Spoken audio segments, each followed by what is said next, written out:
여러분과 함께 읽은 사무엘상 10장의 말씀으로 왕관을 쓰려는 자 그 무게를 견뎌라 라고 하는 제목으로 함께 은혜를 나누고자 합니다.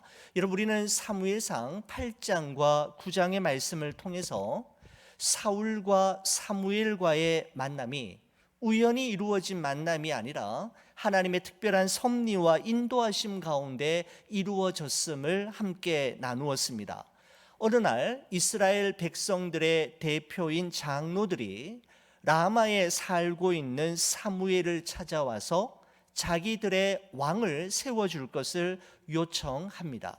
여러분, 그들이 왕을 버리고 왕을 요구했던 이유는 눈에 보이지 않는 하나님보다는 항상 볼 수 있는 인간 왕, 자신들을 대표하고 자신들의 문제를 직접 나서서 해결해 줄 뿐만 아니라 자신의 힘으로 뽑은 자신의 왕을 중심으로 똘똘 뭉쳐서 스스로의 힘으로 문제를 해결할 수 있는 능력을 갖추기를 원했던 것입니다. 이스라엘은 하나님을 섬기고 하나님을 예배하기 위해, 그리고 하나님의 살아계심과 역사하심을 증거하기 위해 부름받았지만 다른 나라들로부터 구별된 나라, 구분된 백성이었음에도 불구하고 오히려 그들은 구별된 나라, 구분된 백성이 되기보다는 그들과 똑같은 나라, 그들과 똑같은 백성이 되길 원했던 것입니다. 결국 하나님께서는 왕을 버리고 왕을 바라는 이스라엘 백성들의 요구를 탐탁지 않게 생각하셨지만 대신에 이스라엘 백성이 선택하는 왕이 아니라 하나님께서 직접 선택하신 사람을 왕으로 세우시기로 결정하십니다. 이와 같은 결정으로 인해 세워진 이스라엘의 첫 번째 왕이 바로 사울 왕이었습니다. 이 사울은 베냐민 지파 출신으로 큰 키에 준수한 용모를 가진 사람으로서 어느 누가 보아도 왕이 될 만한 출중한 사람이었습니다. 이 사울이 사무엘을 만나러 가는 여정 속에는 하나님의 특별한 섭리와 인도하심이 있었음을 우리는 함께 나누었습니다. 어느 평범한 일상 가운데 우연히 발생했던 암나귀 분실 사건, 그 암나귀를 찾기 위해 사울이 사환과 함께 먼 길을 나선 사건, 금방 찾을 거라고 생각했지만 사흘 동안이나 헤매며 다녔지만 그 암나귀들을 찾지 못했던 사건, 그냥 집으로 돌아가려고 할 때 사환이 2번이나 길을 가로막아 서면서 딱 한 번만 선지자를 만나고 가자라고 했던 사건, 그 선지자를 만나기 위해 길을 떠났지만 언제 어디로 가야 할지 알 수 없는 상황에서 하필이면 바로 그때 뜻밖의 장소에서 물길으로 나온 소녀들과의 만남이 있었던 그 사건, 그리고 그 소녀들의 도움으로 마침 상당으로 올라가고 있는 사무엘을 만나게 되었던 사건들, 여러분, 이 모든 일들이 딱딱 맞아 떨어진 것은 결단코 우연이 아니라 그 배후에서 이 모든 것들을 주관하시는 하나님의 섭리의 손길과 한치의 오차도 허용하지 않으시는 하나님의 역사하심과 인도하심이 있었기에 가능한 일이었습니다. 여러분, 이런 관점에서 볼 때 우리의 평범한 일상 속에서 일어나는 크고 작은 일들과 만남은 참으로 중요합니다. 왜냐하면 그 일과 그 만남이 하나님의 섭리와 경륜을 이루는 재료와 도구가 될 수 있기 때문입니다. 사랑하는 우리 성도 여러분, 여러분과 저의 인생 여정 가운데서 하나님의 섭리와 그분의 주권 밖에서 일어나는 일, 다시 말씀드리면 하나님의 허락하심 없이 일어나는 일, 하나님과 상관없이 발생하는 일, 그리고 하나님이 모르시는 사이에 생기는 일은 하나도 없다라는 사실을 우리가 항상 기억하고 범사의 하나님을 인정하고 신뢰하며 우리의 길과 우리의 삶을 그분께 맡길 때 그분은 우리가 마땅히 가야 할 그 길을 인도해 주실 것입니다. 여러분, 이와 같은 배경 속에서 사울이 드디어 왕으로 기름 부음을 받게 되는데 오늘 본문 1절의 말씀입니다. 이에 사무엘이 기름병을 가져다가 사울의 머리에 붓고 입맞추며 이르되 여호와께서 내게 기름을 부으사 그의 기업의 지도자로 삼지 아니하셨느냐라고 말씀하고 있습니다. 여러분, 구약 시대에는 제사장과 선지자 그리고 왕을 세울 때에는 감람나무 열매에서 나오는 깨끗한 감람유, 올리브 기름을 그들의 머리에 부었는데, 여러분, 기름 부음에는 두 가지 의미가 있었습니다. 여러분, 첫 번째 의미는 하나님께서 당신의 특별한 목적을 위해 이 사람을 친히 세웠다, 하나님이 세운 사람이다 라고 하는 것을 의미하고, 두 번째 이 기름 부음에는 과거의 삶을 정리하고 주님과 함께 새로운 삶을 시작한 사람이다 라고 하는 의미가 담겨져 있습니다. 여러분, 기름 부음에는 하나님께서 친히 지명하여 선택하시고 하나님께서 세우셨다라고 하는 엄청난 특권을 부여받게 되는 것이지만 또한 그만큼의 책임이 부여되었다라는 사실 또한 우리는 꼭 기억해야 합니다. 여러분, 그래서 이런 말이 있습니다. 왕관을 쓰려는 자 그 무게를 견뎌라 라고 하는 말이 있습니다. 이 말은 영국의 대문호인 셰익스피어가 끊임없이 권력에 목말라하고 집착해하는 헨리 4세를 꼬집기 위해 그의 작품에서 인용한 말입니다. 왕관을 쓰려는 자에게는 엄청난 특권이 주어지겠지만 동시에 막중한 책임 또한 뒤따른다라고 하는 의미가 담겨져 있습니다. 여러분, 왕관의 무게를 견뎌라 라고 하는 말은 금으로 만든 왕관의 무게가 얼마나 무거운지를 말하는 것이 아니지요. 왕관을 쓰는 자에게 주어지는 책임감의 무게, 자리와 위치에서 나오는 무게를 말하는 것입니다. 강한 자가 그 왕관의 무게를 견뎌내는 것이 아니라 견뎌낸 자가, 그 왕관의 무게를 견뎌낸 자가 강한 자입니다. 여러분, 그리고 그 견딤의 길이가 쓰임의 길이를 결정하게 되는 것입니다.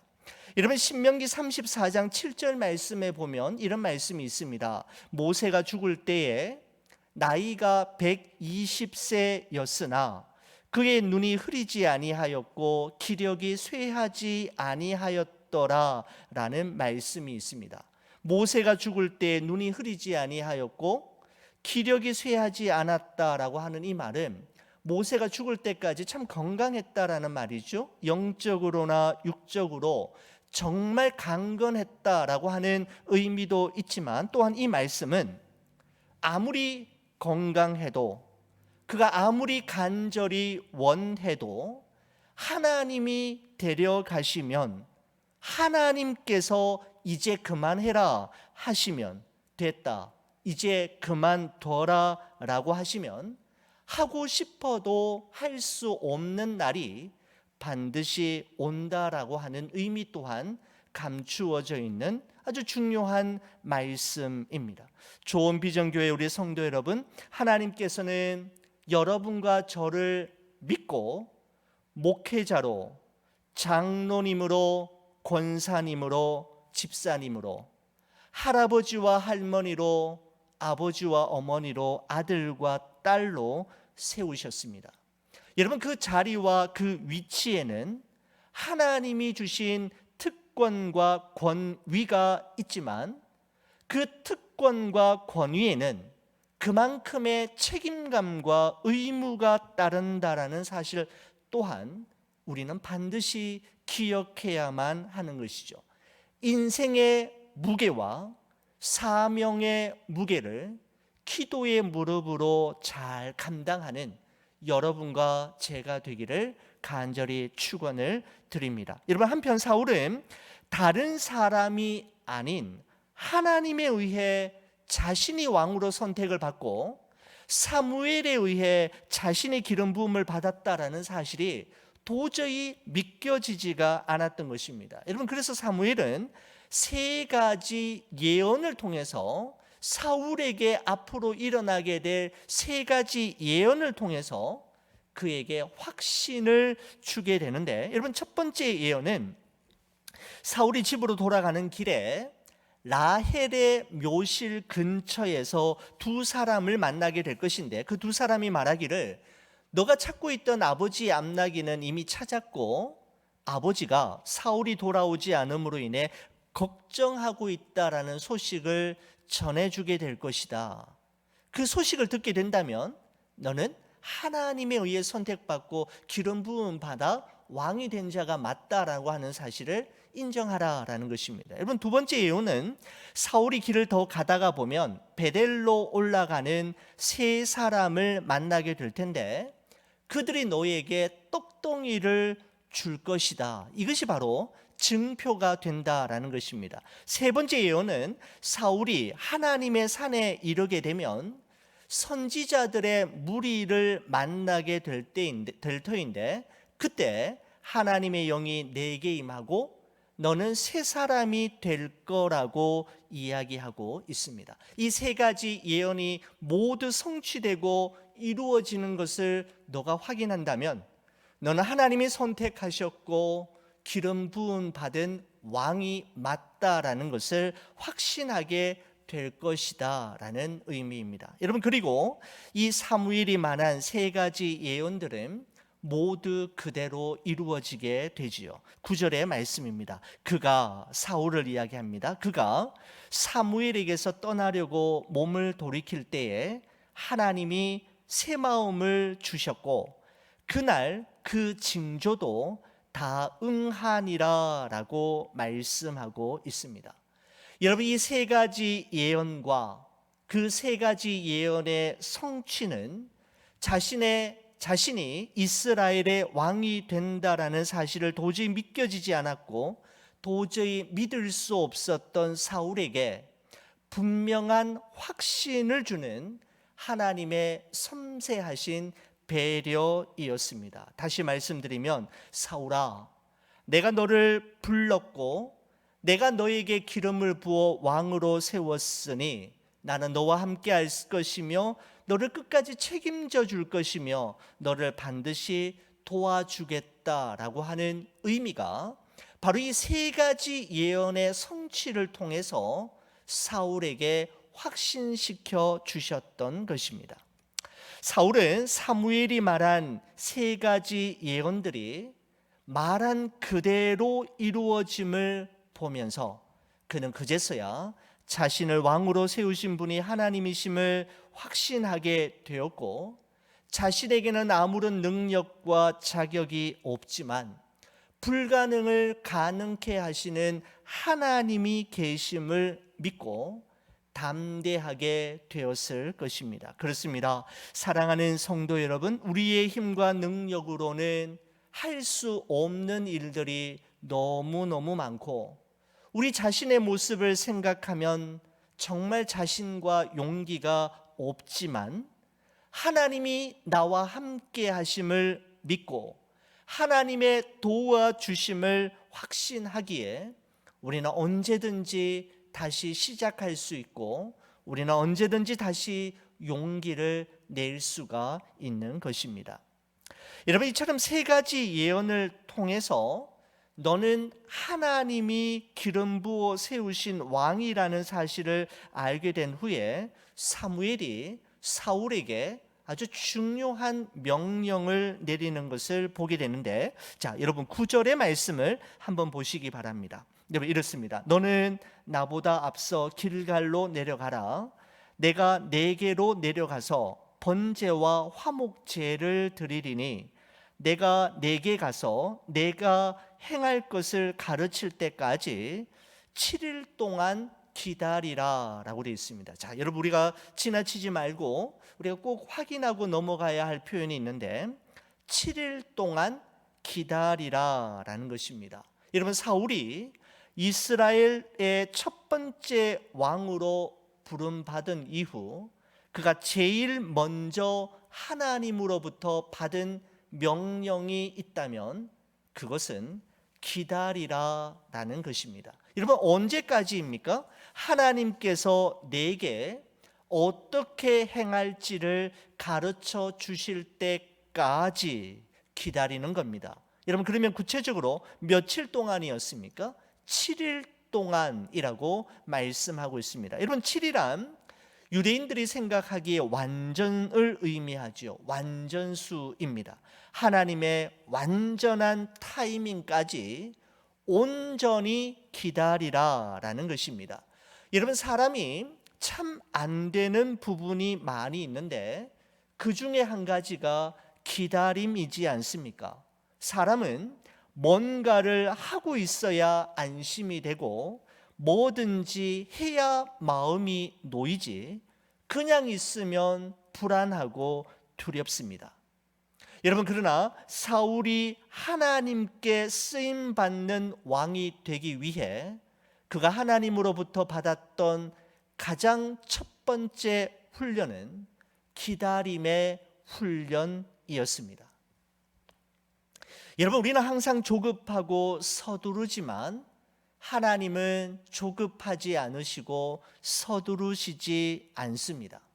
여러분 우리가 앞으로 계속해서 살펴보겠지만 우리가 사울의 인생 행로를 추적해 가다 보면 그가 왕이 된 이후에 오르막길 인생에서 내리막길 인생을 걷기 시작한 것은 결정적으로 기다리지 못한 일 때문에 시작되었음을 볼 수가 있습니다. 여러분 사무엘상 13장의 말씀을 보시게 되면 블레셋과의 전쟁을 앞두고 있는 절체절명의 순간에 사울은 사무엘을 기다리지 못하고 사무엘이 오기 전에 자신이 제사를 지내는 어처구니 없는 일을 행하게 되는 것이죠. 사무엘상 13장 8절에서 10절의 말씀을 보면 이렇게 기록하고 있습니다. 사울이 사무엘이 정한 기한대로 1회 동안을 기다렸으나, 여러분 여기서도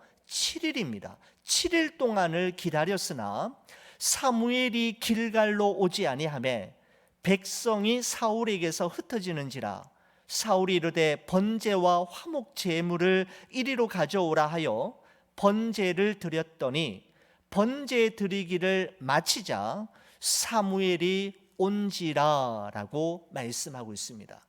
여러분 사울의 심정을 충분히 이해가 됩니다. 블레셋 군대는 코앞에까지 쳐들어왔고 이스라엘 백성들은 다 두려워하여 뿔뿔이 흩어지는 위급한 상황에서 무슨 일이든지 해야만 했던 사울은 제사장만이 할 수 있는 제사를 자신이 직접 진행했던 것입니다.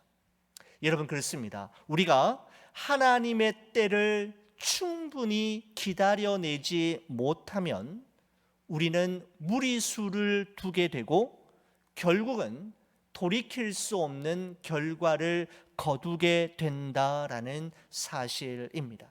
여러분 우리가 항상 조급해하고 우리는 항상 답답해하지만 여러분 한치의 오차도 없으신 우리 하나님은 단 한 번도 타이밍에 대해 실수하신 적이 없는 분이심을 우리는 꼭 기억해야 합니다. 갈라디아서 6장 9절의 말씀에 보면 우리가 선을 행하되 낙심하지 말지니 포기하지 아니하면 때가 이름에 거두리라 라고 말씀하고 있습니다. 여러분 우리가 중도에서 낙심하지 않고 하나님에 대한 신뢰를 포기하지 않으면 하나님의 때는 반드시 올 것이고 그때 반드시 주께서 주신 결말을 보게 될 것입니다. 여러분, 이것은 결코 희망 고문이 아니라 주의 약속하신 말씀 위에 굳게 선 소망이기 때문에 반드시 이루어지게 되는 것입니다. 사랑하는 우리 교우 여러분, 우리 모두에게는 저마다의 7일 동안의 기다림이 있습니다. 하나님께서 우리로 하여금 기다리게 하시는 데에는 반드시 이유가 있으실 것입니다.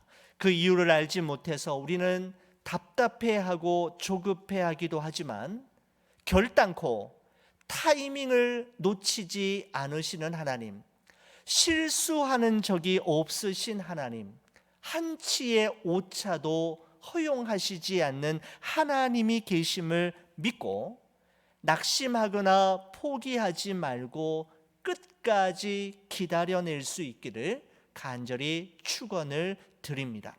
여러분, 한 가지만 더 말씀을 보겠습니다. 여러분, 이어서 17절부터 27절까지의 말씀을 보시면은 이제 사무엘이 미스바에 이스라엘 온 백성들을 모으고 사울을 공식적으로 왕으로 세우는 그 장면을 기록하고 있습니다. 이런 미스바에 집결한 이스라엘 백성들은 사무엘의 지도하에 여러 번에 걸쳐서 제비뽑기를 하게 되는데 이스라엘 12지파 가운데서 첫 번째 제비를 뽑았더니 베냐민 지파가 뽑혔고 두 번째 제비를 뽑았더니 베냐민 지파 안에서도 마드리 가족이 뽑혔고 마지막 세 번째 제비 뽑기를 통하여 바로 기스의 아들인 사울이 드디어 왕으로 선출이 됩니다.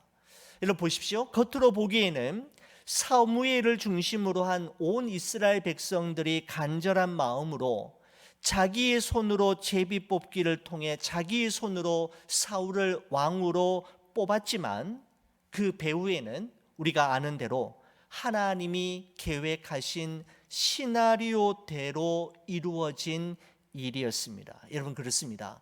하나님이 하시고자 하시면 어느 누구도 막을 자가 없고 하나님이 막으시면 어느 누구도 이룰 자가 없음을 우리는 잘 알고 있지 않습니까? 여러분, 그런데 사울이 이스라엘의 왕으로 세워지게 되자 두 부류의 사람으로 나뉘어지게 되는 것을 오늘 본문이 기록하고 있습니다. 자, 26절 27절 말씀을 보실까요?